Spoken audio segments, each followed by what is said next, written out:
So where do you, what are your plans so far? Where to go? For here, Yeah. I'm going to stay right here. I'm going to be here until I die, I guess. So if the police show up, what are you going to tell them? I'll tell him I'm here. I love this home and I will not move. Imagine being 90 years old, 95 years old, 98 years old. You have a visitor from social services telling you that you have to move out of your house that you're totally happy with. A house that there's no complaints, a house that helps feed you, take care of you, does your laundry for you. It's like an assisted living type situation. So imagine a social worker coming in from the county government and visiting you to make sure you're okay, but then telling you that you have to move into a nursing home because this home can't take care of you the way we think they should. Even though you're totally happy, even though Bev was happy living where she is, but the government wasn't happy. And then because the owner of Bev's home fought to protect Bev and her tenants, the county social services calls the state and says, we need you to attack this home, this assisted living home, and go after them because they're going against what we want. Can you imagine? And this is what happened to Bev's home and two other tenants that live in. One is a 98-year-old Army vet from 1946 that moved out last Sunday. Bev has no place to go. She's going to be forced into a home to give up her pet that she's had for years. I think a Chews, the dog's name. You can see it in the video here that I'm showing. I did a 20-minute interview with Bev, and she explained what went on with this visit and how they're basically, they almost got upset with her because she wants to stay living here. And I went and visited. It is a beautiful home. I would live there. It's a beautiful ranch house, beautiful backyard, front yard, shade trees. I went during the, in the wintertime, but I can imagine how beautiful it is in the summertime. I get a fundraising page set up from a local organization. It's down below under the link of the video, the explanation of the link. What we're trying to do is get Bev some help, maybe the owner of the home some help. She is being brutally attacked by the state and the county government. The county officials are doing nothing to help. They're basically sitting on their hands when they can help, which I don't get. I don't get whatsoever. There's some very influential officials in this county, Wyoming County, and they're not doing anything about it. But check out the interview. Any questions, reach out to me. My information is there. I'm Dave Mangello from wakeupny.net. I educate people, try and help people on situations like this, and show people how to get involved with the government. I teach people how to fix government. When you get old enough and you need help, you're not going to have any more rights. It's getting worse and worse as time goes on. There used to be 900 homes like the home she's living in, this assisted living type situation. Now there's only 100 left because the government's removing them because it's all about money. And I'm doing what I can to help. Please research, contact me. If you can donate so we can get some legal help, call your officials. I'm going to list as many numbers. Call the Wyoming County Social Services Department, the Board of Supervisors Secretary. Reach out to whatever supervisor you can because Wyoming County has a Board of Supervisors, so the county government makes up of the supervisors of all the towns. So you can actually reach out to every single town supervisor individually. I'll try and put their contact information down below. But we need your support. We need you to share this video. We need thousands and thousands of people to see this and share it, how disgusting this is. If there's any senior organizations or even vet organizations that can get involved with this and help, I'm more than willing to, pursue that and get more, support on that and share it as much as we can. But I'm sorry, it's kind of, this really bothers me. But here's the interview with Bev. Please share it and then be in touch. Thank you. All right, what was the first name again? Your first name again, sorry. Barbara Copeland. Barbara. Hi, Barbara. I'm Dave. I'm here because what's happening to this home is just very disturbing to me, and I can express my feelings as much as I can, but opinions from you is definitely more effective. So Yeah. trying to Yeah. get people to understand what you've been through, and I can't believe how nice this house is. This is an actual house I would live in. So it's not. It is. So it's not like a nursing home. No. It's not like No. So living here has got to be very comfortable for It you. is very comfortable. So you were telling me that you lived in nursing homes before, or? Well, I had to have a hip replaced, and Warsaw sent me to East Side Nursing Home, and they let me lay in bed for 2 weeks before getting me up, and I don't think that's what the doctor wanted. And whenever I turned the light on to get help, it might be an hour and a half before I get somebody in there. Yeah. And they had one male nurse that if he saw a light on, he was in there immediately. And he had quit there once before, but he came back. And one of the other residents told me that he quit again. They tried to put 2 floors on him in one shift. And now you can't do anything. And this facility was where? East Side Nursing Home. And that's where, in Wyoming County too? It's in Warsaw. Oh, it's in Warsaw. Yeah. So there's a facility run by obviously the government, right? Oh yeah. And your level of care there was, they're overworking people, and how many people were per floor? How many you think this one guy had to take care of? But If you had to guess, how many were in that one floor? Oh gosh, probably 20 at least, Really? maybe more. So he could have been taking care of 40 people. This He one was guy. supposed to take care of 40 people. Wow. And that, they should know that you couldn't do that. Yeah. Is there anything you saw there besides that was disturbing, or? Well, just the idea that I couldn't get somebody to help me when I needed it. And they put a lady in with me, and she was, of course, next to the door.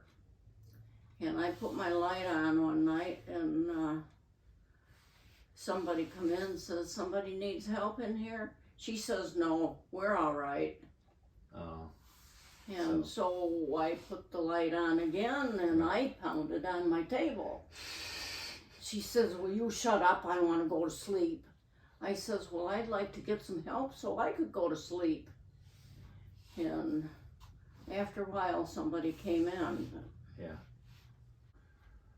So you got a recommendation to come here, and then when you first came here, what was your opinion? What did you think about the place? Oh, I knew I like it. Because it was, she let me bring this one in with me. Oh, what's the name of the dog you got? Achu. Achu, like Like you sneeze. Yeah, just like. Yeah. But yeah, it's he's a very, good boy. it's so a typical home wouldn't even allow a dog, right? No. Yeah, so the level of care working here, it's like you're virtually living at home. It seems to me. Yeah, it is.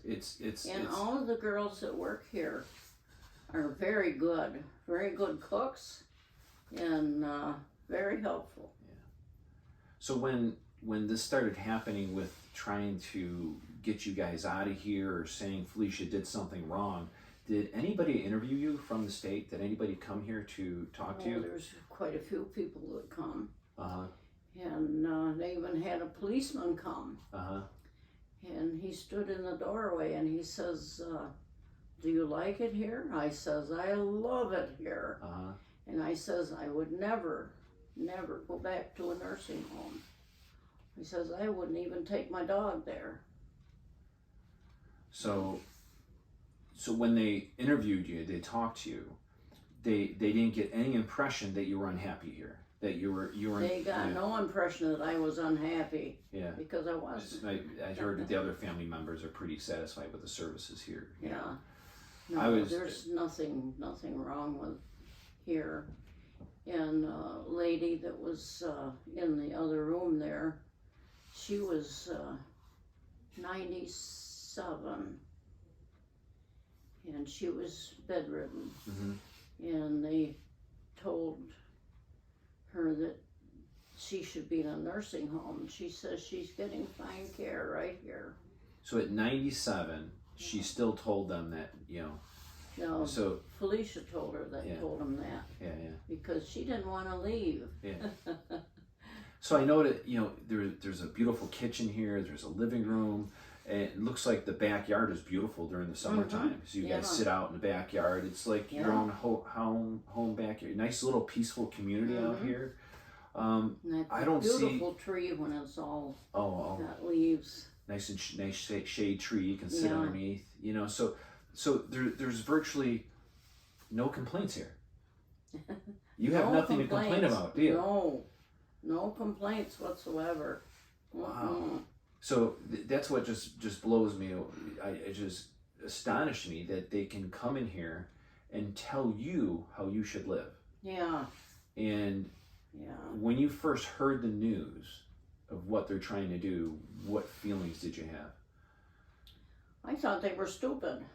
Mm-hmm. Because she's doing a very good job, and she's got darn good girls working for her. Oh yeah, so you're able to cook here. It's just, I just, you know, can I move in? Can I move in? We're going to have 2 rooms empty, so. So they made it. So they're fining Felicia $1,000 a day. Right? You probably heard that, right? No, I hadn't. Yeah. They're fining. They've been fining her $1,000 a day for like months on end now. Gosh. And then they put that order in place that now all of you have to leave here, basically. And why don't they come and ask us if we want to leave? Good point, right? Has there been any officials that come here, elected officials? There's been some, yeah. Has there? And I've told them just exactly what I've told you. Yeah. About how the nursing homes, if they're going to do anything, they should do it with the nursing homes. Yeah. Because they're the people. You mean they should go after them to try and fix them, opposed to homes like this, which are basically perfect way to live in your final days. You know why? So, how upset are you? How upset are you over this whole thing? Oh, I'd like to tell those officials. I was hoping those jerks from 4 would come in, because I was going to tell them everything that I've told you. From where? From Channel 4. Oh, the Channel 4, because they didn't really interview you. No. Yeah. They come to the door. Oh, we don't have time for this. Which is odd. It's almost like they're controlled by the government and wanted to make everybody look bad or something. That's probably it. So where do you? What are your plans so far? Where to go? For here? Yeah. I'm going to stay right here. I'm going to be here until I die, I guess. So if the police show up, what are you going to tell them? I'll tell him I'm here. I love this home, and I will not move. Yeah. And if you think you're going to put me into a nursing home, you've got another guest coming, because I won't go. Good point. And so. Do you have any other message you want to share? Get on the right side of things and fix the nursing homes. Mm-hmm. There's girls that would come to work there in the east side, and they'd find a place to hide so they didn't have to work. Really? They're in there for the money, but they don't want to work. Yeah. Wow. And I had to go through a colonoscopy twice in 1 week. And the nurse, of course, I couldn't get up and move. I wasn't even able to move that at that time. And so the nurse come in, and she had the job of cleaning the bed every time. And she got this one girl in one night. This is the second time I was taking the stuff. She says, now you're going to help me tonight. And so she didn't do a thing. She found a place to hide and she never come in to help her once. And I says, that's not right. She says, well, you gotta be cleaned. I says, I know, but you should have some help. But when I had my first knee done, I was taken to a nursing home in Hamburg. And this was in 2003. And couldn't ask for better people. Mm-hmm. And then all of a sudden they've gone to pot. Yeah. All of them. Yeah. One thing I think of a lot, when I was a kid and my grandparents got sick, they stayed home and my folks took care of them. And they didn't have to go to a nursing home. And I says, now it acts just as if they want to get rid of us old people. Yeah. And which I think is stupid. Yeah. It's going to get to the point because just because your kids aren't here, you're being forced to live in a nursing home. Mm-hmm. So that people understand, just because she's hiring somebody to take care of her, that's against the law. Yeah. So she can't decide what she wants. No. For her best level of care, which is obviously priceless here, and the county and the state government is virtually doing nothing to protect that right. I think the owner of what's her name, Felicia, basically stated there used to be like over 900 homes in New York State like this, and now there's less than 100. Oh my gosh. You know, so what's going on? Yeah. They're making. You know, I was a volunteer firefighter, and you know, we would have to drive the ambulance and respond to calls, but we couldn't do anything for life support. We couldn't even leave the fire company without having a state certified person on the ambulance. So opposed to getting, you know, like they did back in the 70s, we were just driving them to get them in there, give basic life support, load the people in the ambulance, and get them to the hospital. We're not even allowed to do that anymore. Yeah.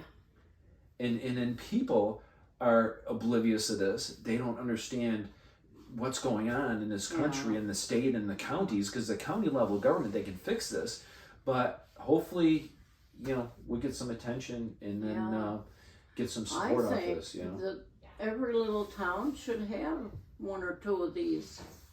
They wouldn't have to have all those nursing homes. Exactly, or more, you know, because the level, you know, it's not like you're working in big ugly hospital or home. It's absolutely beautiful in here. It's amazing. Yeah. But thank you for the interview.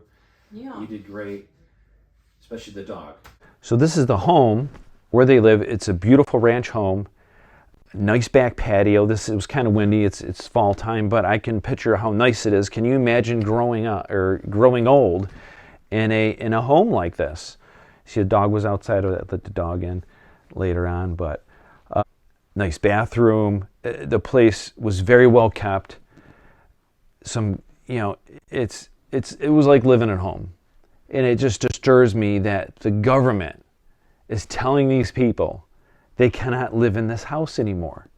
It is unheard of. The only way I can think, people, is now getting you involved, voicing your opinion, calling all your local officials, calling your town supervisors, calling the county office, calling the sheriff, and if anything, time to elect new ones next time, because they can't even protect your rights locally. Be here until I die, I guess. So if the police show up, what are you going to tell them? And I will not move into a nursing home. You've got another guest come.